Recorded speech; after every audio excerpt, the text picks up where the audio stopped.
ये मांडा में विश्वनाथ प्रताप सिंह की हवेली का ही एक हिस्सा है और यहाँ पर कहा जाता है कि उनके पोते यहाँ पर आते हैं और यहीं पर निवास करते हैं। भले ही ये हवेली टूटी हुई दिख रही है, खंडहर जैसा दिख रहा है, लेकिन वो यहीं पर निवास करते हैं। आपका क्या नाम है? मेरा नाम शकील है। शकील जी, यहाँ पर विश्वनाथ प्रताप सिंह जी के बेटे कभी आते हैं, बेटे या पौत्र? बेटा भी आते हैं, वो भी आए हुए हैं। यहाँ के पानी जो पीते थे तो बीपी सिंह यहीं के पानी पीते थे। बगल में कूप है, हाँ, यहीं के पानी उनको जाता था पीने के लिए। हाँ। तो क्या अभय जी आते थे? नहीं, बीपी सिंह। विश्वनाथ प्रताप सिंह जब आते थे यहाँ एक कुआं पानी है, यहीं वो इसी कुएं का पानी वो पीते थे। यहीं वहाँ का पानी नहीं पीते थे, इसी कुएं का पानी वो पीते थे। क्लब हाउस का पानी मंगवा के। अच्छा, इसको क्लब हाउस कहा जाता है? जी हाँ, क्लब हाउस। ये क्लब हाउस है? हाँ, ये क्लब हाउस है। अच्छा, ज्यादातर क्लब हाउस में ही रुकते थे, वो हवेली में नहीं जाते थे? नहीं, रुकते नहीं थे। हाँ। मतलब टहलने वहलने के लिए आते थे, मगर पानी इनके बीपी सिंह का पानी यहाँ से जाता था पीने के लिए। जो यहाँ रुकते थे उनके पुत्र लड़के के लड़के रुकते थे। अभय प्रताप वो सिंह तो वो भी रुकते हैं? यहाँ आते तो हाँ, रुकते हैं, अब तो अक्षय नहीं आते प्रताप हैं। सिंह। अब अक्षय प्रताप सिंह आते हम हैं एक साथ तो में वो यहाँ पे रुकते हैं। अच्छा, प्रताप जी उनके पौत्र हैं? हाँ, पौत्र हैं उनके। वो आते हैं तो यहाँ पे रात दिन कई दिन। आप अपना परिचय दीजिए। अफरोज अहमद मांडर खास मेरा नाम है। अच्छा, जी। तो उनके पौत्र यहाँ आते हैं? यहाँ आते हैं, यहाँ वो रुकते हैं और यहीं रहते थे। यहीं खाना पीना सब अपना बनाते थे, अपने हाथ से खाते थे। खुद ही खाना बनाते हैं? नहीं, हम बना के खिलाते अच्छा, आप बना के खिलाते हैं? अच्छा, आप बना के। हैं। हाँ, हम ही बना के खिलाते हैं उनको। अभी आए थे 15-20 दिन पहले। 15-20 दिन पहले आए थे, 2 घंटे। ये बताइए, यहाँ पर तो बहुत मच्छर लगते होंगे इस तरीके से? इसी तरह वो हाँ, रहते तो थे, इसी बस- तरह वो बिताते थे यहाँ पे। बाहर खाट डाल के मच्छरदानी लगा के उसी में सोते थे दिन रात यहीं पे। ना पंखे की कोई व्यवस्था है, ना लाइट की व्यवस्था है, और कोठी में तो जाते नहीं थे, यहीं पे वो रहते थे। जनता दरबार यहीं लगता था, 2-4 लोग आते जाते थे, मिलते थे, जुलते थे, यहीं पे अपना वो रहते थे। यहीं पे आते हैं तो यहीं पे रहते हैं, वो जब भी आते हैं यहीं पे रहते हैं। अच्छा, वो जो मेन हवेली है विश्वनाथ प्रताप जी की, उस वहाँ नहीं जाते हैं? वहाँ नहीं जाते हैं, वहाँ से उनको निकाल दिया गया था रात को 11 बजे। 2-3 साल पहले उनके साथ बहुत गलत पैदा किए लोग वहाँ से, तो उनको निकाल दिए। तब से यहीं पे वो आते थे तो यहीं पे रहते हैं। कि अभी जान लीजिए, खंडहर जैसे हम लोग रहते हैं वैसे बिल्कुल वो भी रहते हैं। ये भी नहीं है कि कोई, हाँ, अब देख तो रहे हैं आप। हाँ, तो आप देख सकते हैं। जी हाँ, आप बताएं। अपना नाम बताइएगा। मैं राजेश्वर यादव मांडा इलाहाबाद से ही हूँ। जिस तरीके से आप इसको देख रहे हैं कि एक खंडहर में तब्दील हो गया है, उसके बावजूद भी विश्वनाथ प्रताप सिंह जो कि राजा मांडा हुआ करते थे, उसके बाद वो प्रधानमंत्री रहे।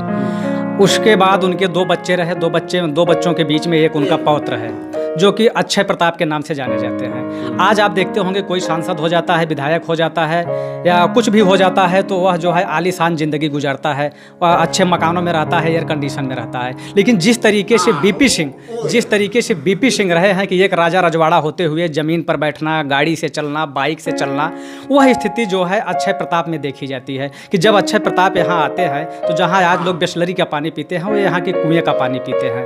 और जहाँ लोग बिजली और पंखा के बीच में सोने का काम करते हैं, वो इस खंडहर में, आप इस खंडहर की स्थिति देख सकते हैं कि इस खंडहर में वो रहते हैं।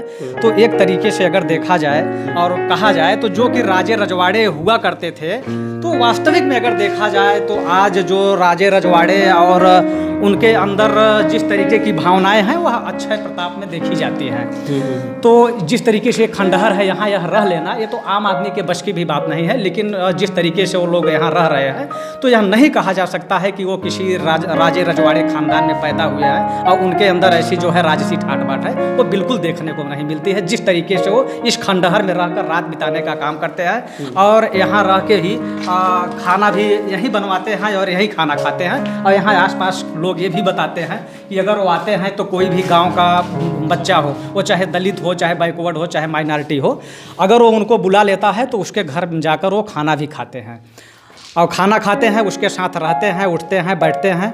तो अगर देखा जाए तो एक तरीके से कि उनके अंदर राजे रजवाड़े का ठाट बाट बिल्कुल भी नहीं है। कोई भेदभाव नहीं है। कोई भेदभाव नहीं है। हर आदमी के बीच में आना जाना उनका, चाहे वो छोटी बिरादरी का हो चाहे बड़ी बिरादरी का हो, हर लोगों के बीच में आना जाना। कुआं यही है क्या? नहीं, कुआं ये नहीं है। कुआं आपका पीछे आइए आपको अच्छा, मैं अब कुएं के पास भी आपको लेकर चलता हूँ और दिखाऊंगा कि जिस कुएं का पानी विश्वनाथ प्रताप जी पीते थे जब यहाँ पर आते थे, और वह कुआं आज किस हालत में है और कहाँ पर बना हुआ है।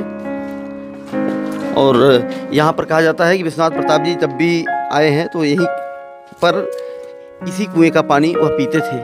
आज जैसे लोग ये कहते हैं कि बीपी सिंह ने हमेशा जो है ओबीसी, दलित, बैकवर्ड माइनॉरिटी के लिए उनके मन में पीड़ा थी, उनको न्याय दिलाने के लिए वो हमेशा आगे रहते थे।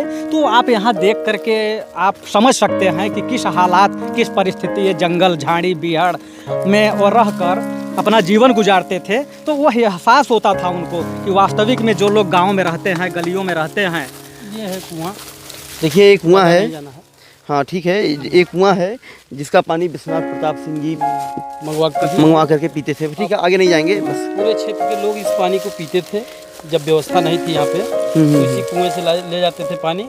और ये अभी पानी है क्या इस कुएं में? हाँ है, लेकिन जर्जर हो गया एकदम। यहाँ से नहीं, वहाँ से आप देख सकते हैं। नहीं, थोड़ा स्थिति सही है नहीं। अच्छा अच्छा, उधर से देख सकते हैं। ऐसा किससे कहते नहीं, यहाँ से नहीं, वहाँ से तो हैं, उधर से आप आइए। जी जी। और ये कुआं अपने आप में ऐतिहासिक कहा जा सकता है।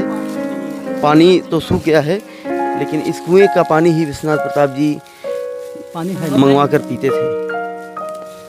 पानी खत्म हो गया। और ये इधर देखा जा सकता है, पूरी झाड़ियां हैं, जंगल जैसा है। ये पूरा विश्वनाथ प्रताप जी के महल का ही हिस्सा है, जिसे क्लब के नाम से जाना जाता है। और यहाँ पर यहाँ चिड़ियों के लिए दाना और पानी यहाँ पर रखने की व्यवस्था थी। और एक तरीके से कहा जा सकता है कि ये पूरा मांडा के रजवाड़े का एक हिस्सा है, जिसे क्लब के नाम से जाना जाता है। अक्षय प्रताप जी यहाँ पर आते हैं और आज भी यहाँ पर आने के बाद उनका यहीं पर निवास होता है। बीपी सिंह जी जो चुनाव में कहा करते थे कि ये राजा नहीं फकीर है, जनता की तकदीर है, तो वह आप यहाँ से एहसास कर सकते हैं कि वो जनता के बीच में रहते थे, गरीबी के बीच में रहते थे। वह एहसास उनको था और इसलिए जो है वो हमेशा गरीबों के हित की लड़ाई लड़ते थे और गरीबों के हित के लिए उन्होंने काम किया। और यही कारण है कि आज उनकी राजनीतिक हत्या कर दी गई है। आज उनके बच्चे भी राजनीति से काफ़ी दूर चले गए हैं, चूँकि उन्होंने हमेशा गरीब, दलित, पिछड़ा के लिए वो काम किए, संघर्ष किए, इसलिए उनकी राजनीतिक हत्या की गई है। यह आप समझ सकते हैं। आप यहाँ आके देखे होंगे कि किस तरीके से उनका रहन सहन, किस तरीके से उनका ठाट बाट रहा है। यहाँ हर गरीब के बारे में, हर दलित, हर माइनॉरिटी, हर ओबीसी के घर में जाएंगे, गरीब के घर में जाएंगे, तो कोई भी व्यक्ति ऐसा नहीं होगा कि जो उनका विरोध करे, उनकी बुराई करे। वह आदमी ये कहेगा कि वो वास्तविक में गरीबों का चलते लोगों से जान लीजिए, दुख दरिद्र पूछेंगे, वो ये जान लीजिए अक्षय प्रताप में ये हाल है कि इतना हो।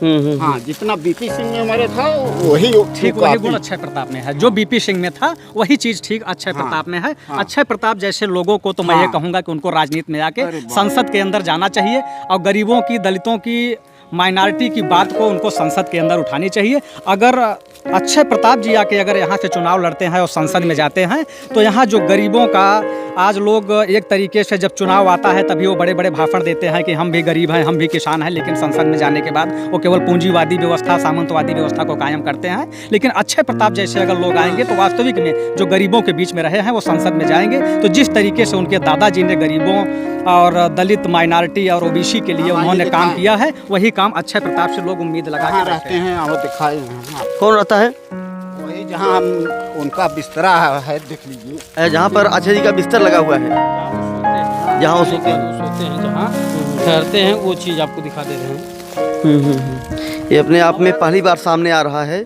कि किस तरीके से विश्वनाथ प्रताप जी का परिवार आज भी बेहद सादगी के साथ जीवन व्यतीत कर रहा है। जैसे अब हम लोग न रह छिपाएंगे, देख लीजिए, ये नहीं उनका है।